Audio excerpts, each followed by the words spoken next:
Hello, everyone. Welcome into another episode of the Four Quarters podcast powered by Four Quarters Media. I'm your host, Tyler Bennett, here with you once again.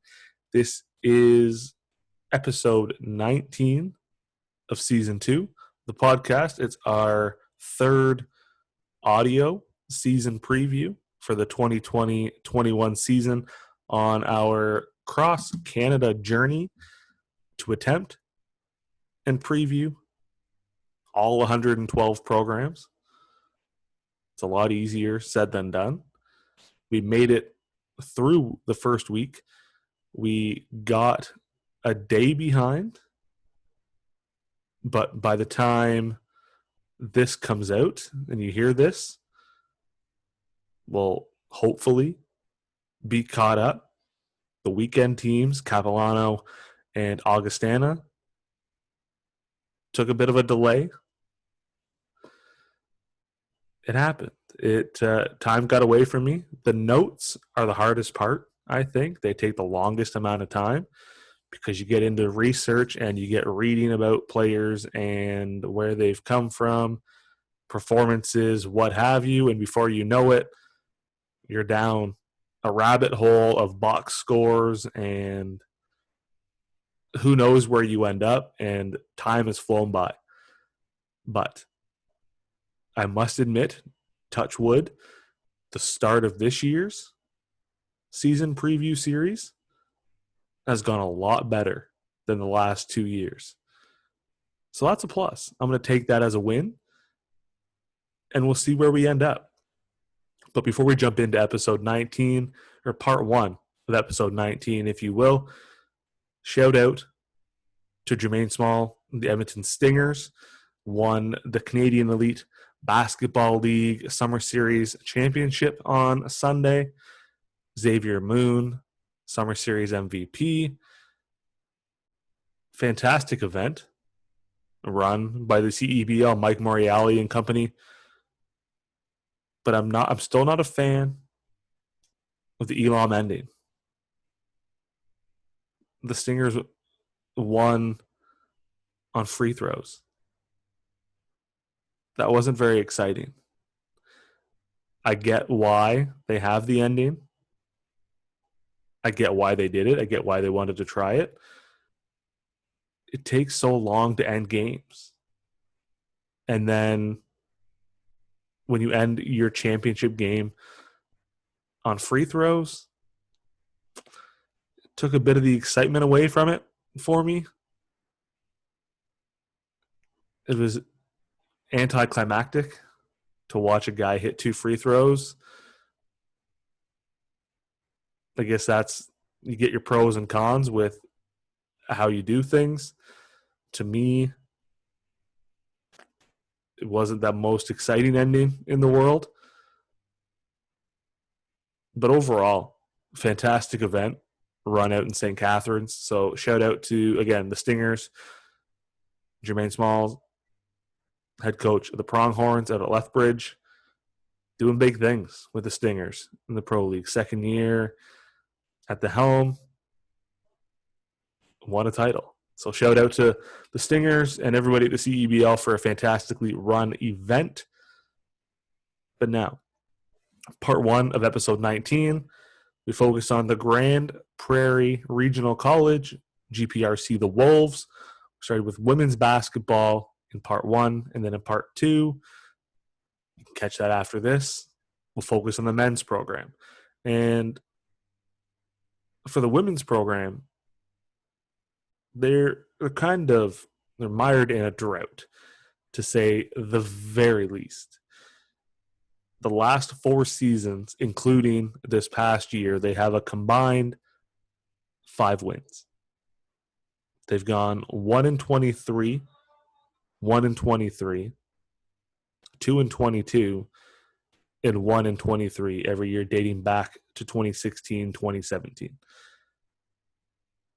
Tough to win, Grand Prairie.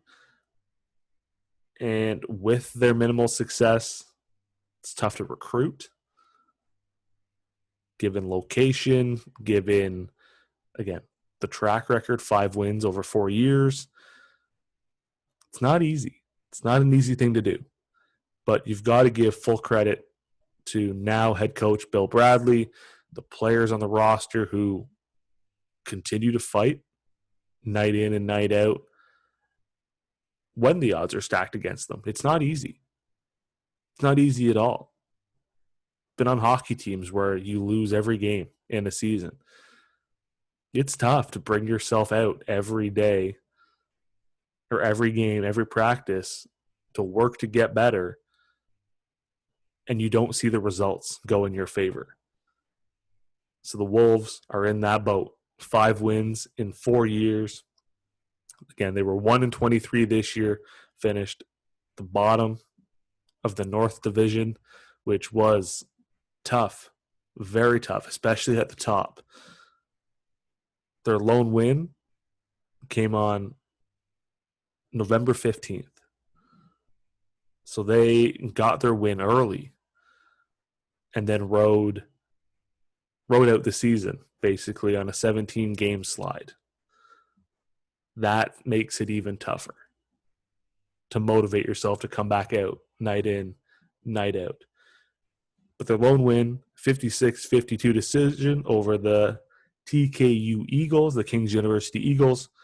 They trailed 44-36 after 3. Found something in their offense. I don't know what happened, what it was.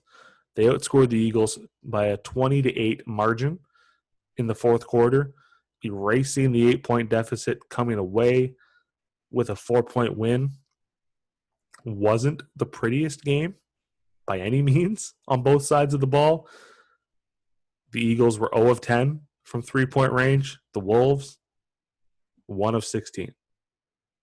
They both made 19 field goals. Excuse me. And the Wolves were 17 of 23 from the line. That was your difference. They made 3 more free throws, and one of their field goals was a 3-pointer, and that was the difference. But for the Wolves to win, got them in the win column, and above all else, kept them from a winless season, 0-24. 1-23 sounds a lot better than 0-24. Obviously, 2-22 sounds better. But when you flirt with a winless season, having that 1 is so much better than 0 and something. And for the Wolves' case, it could have been 0-24.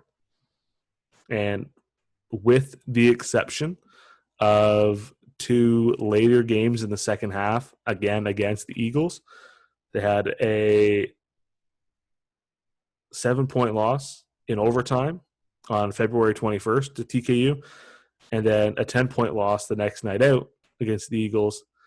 And then after that, their closest loss was 19 points to Keanu, which was a bit surprising to me given Keanu was coming off a Nationals trip and was heading back to Nationals evidently this year. Found it odd that they were the closest team that Grand Prairie played outside of TKU. But it's tough. Like, when you have that record for as many years as they have, it's tough. It's tough to recruit to a team that doesn't have the best track record in a tough division like the ACAC North, let alone the tough ACAC as a whole. And then you factor in location. It's not overly close to anything, not close to the big markets. It's a tough sell. It really is. You add it all up, it's an uphill battle. It's an uphill climb, and that hill is steep. But again, like I said, full credit to head coach Bill Bradley and the team for fighting every night out. You got to know, too, the odds are against you most of these nights. But to come out and still fight, that takes guts, takes character. It would be easy to give up and say, we're not going to win. Why bother? Full credit to their roster for continuing to fight. And it's tough looking at the roster to see who's back next year because they didn't advertise or cover seniors night, which a lot of schools don't, which makes it a lot tougher to speculate rosters. They had 6 second-year players on their roster, and the other 6 were first years. So it's tough. You can speculate, are these second years going to come back for a third year? Are they going to take another program to continue playing basketball? Have they transferred somewhere else, which there's been no confirmed transfers yet. Are any of these first years coming back? Are they moving schools? Are they taking a year off with the situation that's happening with COVID-19 and the pandemic? Who only knows at this point? I don't. I have no clue. But looking at the roster they had from last year, they had some intriguing pieces. As a team, they only averaged 43.5 points per game on offense. They allowed an average of 74.5. That's a 31-point difference. Not going to win a lot of games when you give up an average of 31 points more per game.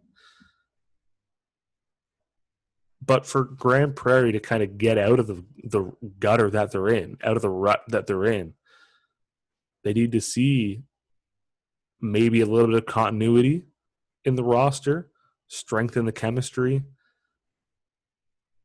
give them something to build upon from the years past.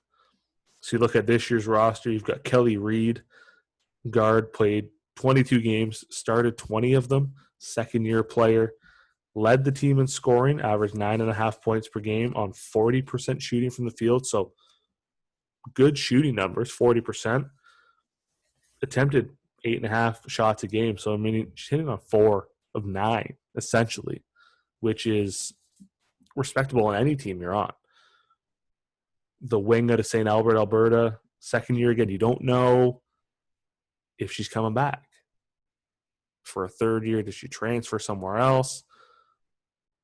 That's why it's beneficial to have your seniors nights covered, at least selfishly from my perspective. Makes a lot of these a lot easier. But then you also have first-year guard Caitlin Paul, was one of 3 players to start all 24 games last year. And as a first-year player, 5'6" guard out of Fairview, Alberta, for her to get big minutes like that, and she led the team in minutes, averaged 30.5 minutes per game. So as a first-year guard to play that many minutes right out of the hop, start all 24 games, her and Lane Chalice as well, first-year forward out of New Zealand. For those 2 players to get that type of experience in minutes early on, that's what you kind of build upon in year 2. Get them the experience, and then you can build off their statistical performances. Chalice averaged 3.5 points per game on 27 minutes of action. These are the types of players that you need to see back for a second year, maybe even a third year. Push it past a 2-year program. Keep these players for a second degree or second diploma. Build off whatever positives you have in the year prior. And I know from the outside it's a lot easier said than done. But that has to help build the program. And you kind of saw it a bit with second years Jaden Demchuk and Sophie Leslie coming back from the years past. Leslie, again, one of 3 that started all 24 games, averaged 6, just shy of 7 points per game. Didn't shoot it overly well. 25% from the floor, 18% from 3. Demchuk, not a whole lot better, 6.5 points, 25% from the field, 22 from 3-point range. But just having that veteran experience helps these younger players navigate their first seasons in the ACAC, again, in a tough division with a program that's had its struggles to win. So having that continuity, keep them for a third or fourth year if you can find a way to convince them to stay, would help, would do big things. But it's not easy. It's not easy to, when you get in a rut like the Wolves have been in the last 4 years, it's tough to get out because it seems like when it rains, it pours. When you're down, it's when you get kicked harder. It's tough. It's tough to get out. But when you do, it makes it that much sweeter because you've seen the bottom. You've been at the bottom. And when you climb out, get back into the playoff picture, makes it all worthwhile, I guess, for lack of better explanation. But it'll be interesting to see how the roster shakes out. Will any of these second-year players return for a third year? Most specifically, Kelly Reed, Sophie Leslie, and Jaden Demchuk. 3 of your top producing players. Add them in to what's hopefully returning Caitlin Paul to build off a strong first season. With all things considered, a strong first season. And how do they build from there? Because you look at the recruiting class, Coach Bradley's added 4 names so far. Or 3 names, sorry. Madigan Ewan, forward out of Valley View, Alberta. Wing, Raylene Badger, out of Sexsmith, Alberta. And Sophie Simic, out of Tabor, Alberta. So you've got 3 more players coming in to the mix who, like most freshmen do, have their struggles adjusting to collegiate basketball, especially out of the gates. That's where you need these veterans to come in, show them the ropes, essentially, guide them through the start of their career, let them get their feet set, figure it out on their own as they go, but have that safety net, essentially, of veterans to fall back on and learn from when things get tough and things don't go their way. It's not an easy transition. If it was easy, everyone would do it and everybody would be fantastic. It doesn't work that way. For the Wolves, again, easier said than done. Got to be a way to keep more of these veterans around instead of doing 2 years, transferring to another school. There's got to be a way to keep them at Grand Prairie for a second diploma. I don't know if that's more educational offerings or what have you. There's more academic or athletic perks to keep players in-house as opposed to 1 or 2 years, transfer out, finish out their career somewhere else. Got to find a way to sell it to keep them here, to be a part of building something or be a part of the change. This is the year that things change, what have you. It's tough. I don't know what else to say. It's tough to get yourself out of a rut when you've been in it for 4 years, if not longer. But entering a second year under Bill Bradley, that's, again, we've said it before, it takes 2 years to learn a system. You get these returnees back, at least the 6 first years they had last year coming into a second year. You've now got a year of that system under your belt. Could look to expand the offense, find those offensive weapons that can score, carry the team on offense when the well kind of goes dry for everybody else. Find those defensive stalwarts that excel on that end of the floor and build around those pieces. And for the Wolves, even though, again, it hasn't gone well for the last few seasons, they have some pieces in Reed, Paul, Leslie, Demchuk to build around, assuming they're all back. Again, this is merely speculation. I don't have a crystal ball. I'm not a mind reader. Time will tell how this roster looks. Are they close to being a contending team in the North Division? No. But can it get much worse in terms of record right now? Also no. Is it pretty much all uphill? Yes. Was Rome built in a day? No. I feel like one of these TikToks. They ask questions. No. Yeah. No. Yeah. But it's true. Like, Rome wasn't built in a day. You don't build a playoff contending team overnight. And in Grand Prairie's case, it's been a tough 4 years. But everybody's got to start somewhere on their comeback train. Any sort of positive stride is a win. Even if they go from 1-23 last year to 2-22 or 3-21 this year, that's a positive step. The only thing that can get worse is 0-24. So anything above 1-23 is a positive. Even if you stay the same, but you see individual progression on players, coaches as well, or if you set individual goals and you achieve those goals over the course of the year, that's a win.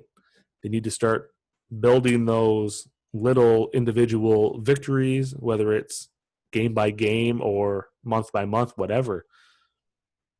Build those little wins, and over time, those little wins are going to turn into medium wins, and medium wins are going to turn into big wins. And they're going to see yourself just rise in the standings as a result and be back in contention for the playoffs. But it doesn't happen overnight. And this year, again, year 2 under Bill Bradley, a unique season with COVID-19, everything not really starting until January at the earliest for league play anyways. Everybody's kind of in the same boat transition-wise for the season. It'll be interesting to see how Grand Prairie kind of adjusts and how they improve on this year. It's going to be intriguing, I think is the best word to see how Grand Prairie improves. But again, the Wolves coming off a 1-23 season. They have a combined 5 wins in the last 4 years. In a rut that's been tough to get out of for the Wolves. Entering year 2 under head coach Bill Bradley, they have 3 recruits coming in again: Madigan Ewan, Raylene Badger, and Sophie Simic, along with what could be anywhere from potentially 6 to all 12 returnees from last year's team. Again, 6 first years, 6 second years on the roster. Caitlin Paul had herself a strong first season, one of 3 players to start and play all 24 games, did so as a first-year player. It'll be interesting to see if second years Kelly Reed, Sophie Leslie, Jaden Demchuk return for another season, or if they're on the move somewhere else in the ACAC and the CCAA, or if they do a 2-year career and head into the professional world and call basketball a day. But that wraps up part 1 of episode 19 in our season preview series, this one being the Grand Prairie Regional College Wolves in the ACAC, the women's basketball program. And part 2, which you can catch right after this, will feature the Wolves men's basketball program and head coach Evan Lloyd. Another interesting team to watch. Hopefully they can, again, kind of the women's team, build some positive steps and get themselves back into playoff contention. But I've been Tyler Bennett. This has been the 4 Quarters podcast, powered by 4 Quarters Media. And until we chat next time, as always, continue to spread the word. Cheers.